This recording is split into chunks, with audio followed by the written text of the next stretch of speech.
What's up fam, my name is Tech and welcome to my Mass Effect 3 multiplayer guide for the Vorcha Soldier. I'll be starting by going over the racial passives and then the active abilities. Following that, I'll give you some builds you can try to start off with the class. And as always, links to useful information will be in the description. So what can he do? The Vorcha is a weird one for being a soldier. It doesn't have any way of augmenting weapon damage aside from its passive tree. Though I guess all of them but the Juggernaut have some sort of self-buff or toggle, which this one does have. It also has Carnage, which is primarily on soldiers. But given the lack of weapon damage bonuses, this class tends to rely more on power usage than some other soldiers. The Vorcha's kit outside of its active abilities is pretty unique as well. They have an emphasis on health over shield similar to the Drell, but Vorcha start with 750 health rather than 500, meaning they start with a total of 1000 health and shields like the base humans. Its light melee is a pretty fast combo, and its heavy melee can decapitate infantry, which can potentially save you from abominations exploding. Their dodge is also super fast and low to the ground, making it very evasive compared to some other ones. Its passive trees are close to identical to the base humans, the only difference being that you get 10% more health and shield bonus for maxing out durability and fitness, and the rank 6 weapon weight perk is only for assaults and shotguns, but it's 25% over 20. As a Vorcha Soldier, you have access to the Vorcha signature ability Bloodlust, as well as Flamer and Carnage. Bloodlust is a toggle passive that slows power usage by 60% while allowing you to get up to 3 stacks that boost your movement speed, health regen, and melee damage for 15 seconds every time you get a kill or assist. The effects increase per stack, but the timer is maxed at 50 seconds and all stacks are lost when the timer runs out. The main choices for speccing this ability are between melee damage and health regen, but at rank 5 you can choose to boost weapon or power damage per stack as well. Most of the time this is a toggle and forget kind of ability, but it does have one downside where anytime you get a stack, you have a chance to do a special growl animation that cancels some other firing animations. This can be frustrating, but it can be used to your advantage in a few niche situations like canceling long reload animations. It also gives a small burst of movement speed, so it can help you reposition in some instances. Bloodlust can be very powerful for keeping you alive when receiving mid to low sustained damage, but burst damage can be a big problem for you, so try to play a hit and run type playstyle or play around corners. Flamer is pretty simple in concept. It's a toggled flamethrower that lasts for about 5 seconds by default. Like most fire-based abilities, it does 50% more damage to armor, but the way its damage is applied is pretty interesting. It applies the damage over time on hit to targets where 3/8 of the listed DPS value is applied on impact, and 1/8 of the listed DPS applies every half second over 5 seconds. This means that in total, each hit of Flamer will eventually do 162.5% of the listed damage value, and the large majority of that damage is damage over time, not from the active flame itself. Because of this, taking duration over damage at rank 5 is actually more total damage. The damage perk is only better for more upfront damage. Flamer slows your movement speed and prevents other actions while active, but you can still charge weapons while active.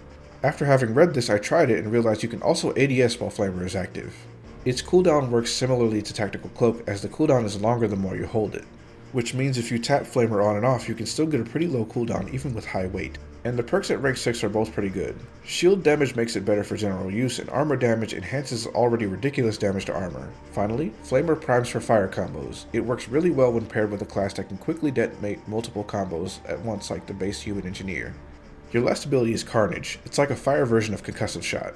As such, it does 50% more damage to armor and 50 less to barriers and shields. It has higher force than average, and it can even stagger guardians in some elites.